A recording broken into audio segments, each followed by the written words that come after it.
این آتشفشان فعال دیترویت امریکاست.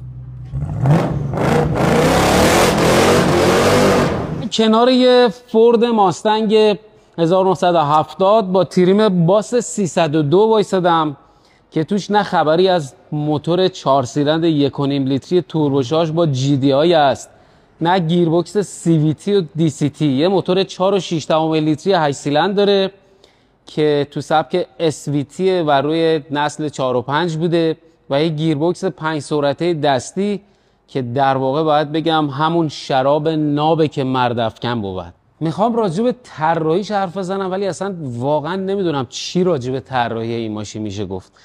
نگاه کنید حجما و نگاه کنید اشکالی که توش استفاده شده.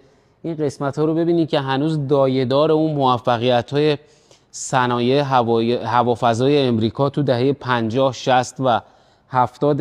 این ماشین مدلش 70 و مدل 69 هم خیلی زیباست. جالبه که خیلی عقیده دارن 69 و 70 فورد زیباترین دوران در واقع اتاق ماستنگ بوده.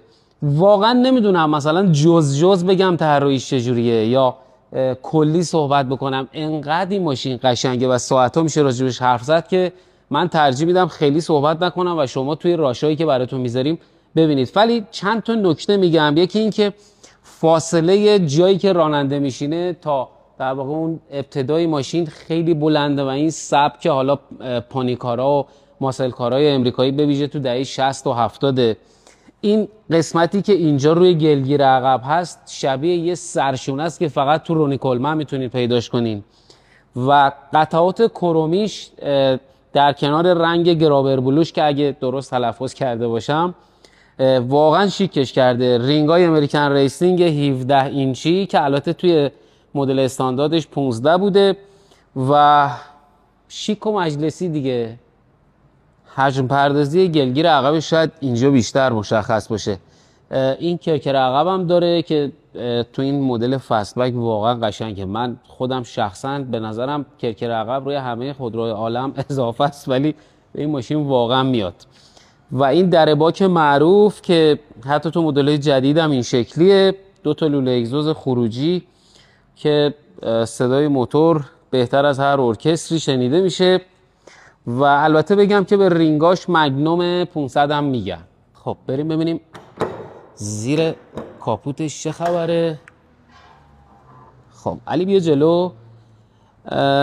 این موتور سری اس وی تی که توی نسل 4 و 5 ماستنگ بوده.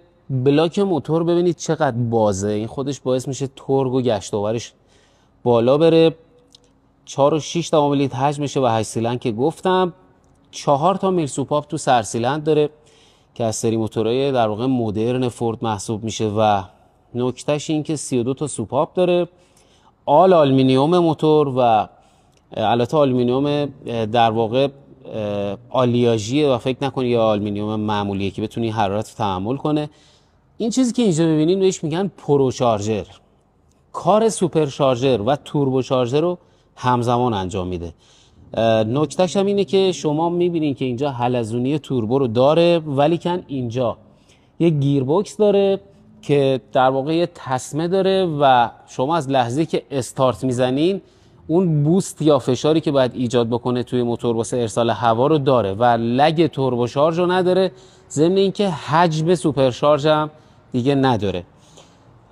ماشین تازه جمع شده. واقعیتشو بخواین شاید اون در واقع کالیبراسیون های نهاییش مونده که روی داینو باید این اتفاق براش بیفته.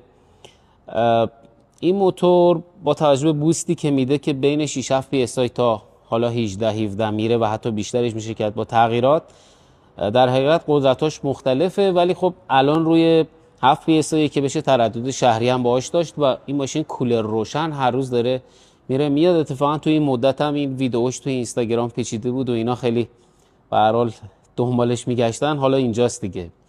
ECUش سری حالی ترمیناتور ایکس که در واقع رو موتور قرار داره.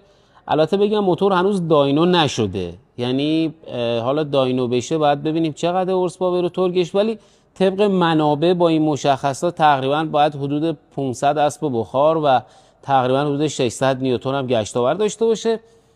این موتور رو فورد روی در واقع محصولات خاصش میذاشت، روی سری کوبرا هم استفاده شده. موتوریه که خیلی سریع هم تو دور میره، به خاطر اینکه بالانس قطعات در واقع متحرکش خیلی دقیق و وزن کمی داره، بسیار خوب هم دور میزنه. به ویژه اینکه الان گیربکس دنده‌ای 5 سرعت هم داره. خب این دیگه لوریشو بگم خوراک شیطونیه. هدرزاش برند JBA که کار هدرز هم در حقیقت اینه که بتونه زودتر موتور رو تخلیه کنه، برای اینکه از اون ور وقتی سوخت و هوا میاد راندمان حجمی بالا ببره تا انتها لوله استیل 2.5 اینچه و اون تم که 2 تا منبع اگزوز مگنافلو داریم. ماشینی با این قدرت و گشت آور طبیعتا باید بتونه وایسه دیگه، پس ترمزاش باید تقویت شه. تو این ماشین ترمزهای ویلوود داریم که 13 اینچ جلو 6 پیستونه، عقب 4 پیستونه و لاستیکای سمی اسلیک که در حقیقت چسبندگیش بیشتره و با این وضعیت هم شما اگه بهش فشار بیارین البته دود هوا میشه. رینگ مگنوم 500 که خیلی از ماشین کلاسیکا داشتن و ماشین بازا خوب میشناسنش، امریکن ریسینگ اومده سایز 17 رو تولید کرده که در حقیقت اون مشکل نصب سیستم ترمز و کلیپر ترمزهای بزرگ و دیسک و اینا رو حل میکنه. بریم داخلش ببینیم چه خبره. اینو بگم که این ماشین با سبکی جمع شده که به قول امریکایی‌ها بهش میگن بامپر تو بامپر، یعنی از سر تا ته واقعا نوسازی شده. خیلی خیلی قطعات کمی تو این بازسازی شده. پشت فرمونش که میشینین دستتون رو که بگیرین فکر میکنید قطر بازوهاتون حداقل 60. حس ماشین آمریکایی با این سردنده‌ای که داره، فرمون چوبی، آمپرا به رغم این که ظاهرشون در واقع کلاسیکه ولی باید بگم کاملا پیشرفته است. این آمپرا داکوتان و همونطوری که میبینین الان که روشنشون میکنم در حقیقت با یه نور آبی خوشگل.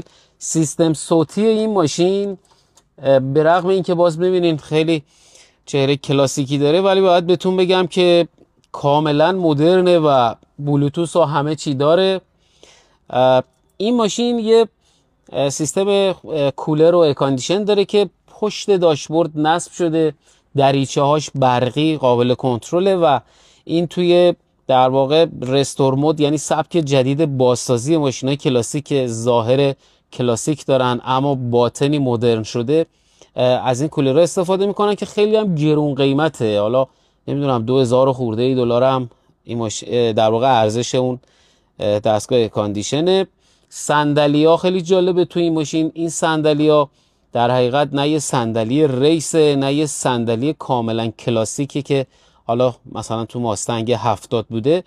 همینجا تو ایران تونستن ظاهرش رو کلاسیک در بیارن اما این قسمتایی که میبینین که حالا شاید بهش عضله بگیم اینا کاملا بدن رو توش حفظ میکنه. خیلی هم شیک در اومده و واقعا کارش درجه یکه. تو این سبک ماشینا صندلی عقب خیلی کاربردی نبودن که همیشه 2 نفر مثلا استفاده کنن ازش، ولی خب به هر حال اینا تا میشدن و بهش میگفتن فولد داون سیت. البته ما تو ایران بهش میگیم صندلی ملقی. توی این ماشین هم همینطوره. من الان خواهش میکنم از یکی از رفقا این صندلی رو لطفا جمعش بکنن که شما ببینین چه جوریه. این میره بالا و تبدیل میشه به صندلی. تو بازسازی ماشینای کلاسیک به سبک رستومود دیگه در واقع میان ضعفایی که اون ماشینا اون سالا داشتن رو جبران میکنن با قطعات بروز. مثلا روی این ماشین ما جلوی رام هیتس داریم که جعبه فرمون قدیمی دیگه روش نیست و یه جعبه فرمون راکمپنیون روشه. به علاوه این که طبقای ادجاست داره و کویلوورا هم قابل تنظیم هستن و اینا یه مجموعن که هندلینگ ماشین رو خیلی افزایش میدن. کویلوورا کیو ایوان هستن. سیستم تعلیق عقب که اون فنر شمش و اینا بوده همه جمع شد و در واقع گذاشتنش کنار. سیستم تعلیق عقبش فورلینک و باز هم از کویلوورای تک ادجاست کیو ایوان استفاده شده. در حقیقت میخوام به شما بگم شما یه ماشین دارین با ظاهر کلاسیک اما عملکردش مثل ماشینای بروزه. حالا شاید اون سیستم‌های الکترونیکی به روز مثل نمیدونم ABS و حالا ترکشن کنترل اینا رو نداشته باشه، ولی با ادوات و قطعات مکانیکی که به روز طراحی شدن میتونن یه عملکردی رو براش ایجاد بکنن که هندلینگش واقعا مثل خودروهای روز هست. خیلی زحمت کشیدن برای اینکه این ماشینی که میبینین به حالت امروزش برسه و ما بتونیم اینجا لذت ببریم از وجودش.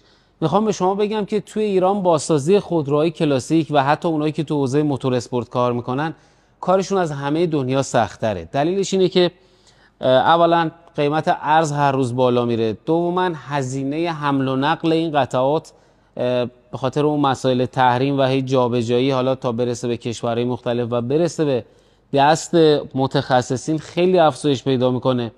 همین ماشینی که اینجا میبینیم 5-6 سال جمع کردنش زمان برده و کلی خونه دل خوردن، چند بار بعضی چیزاش حالا ای اومده بستن، باز دوباره تغییرات ایجاد شده.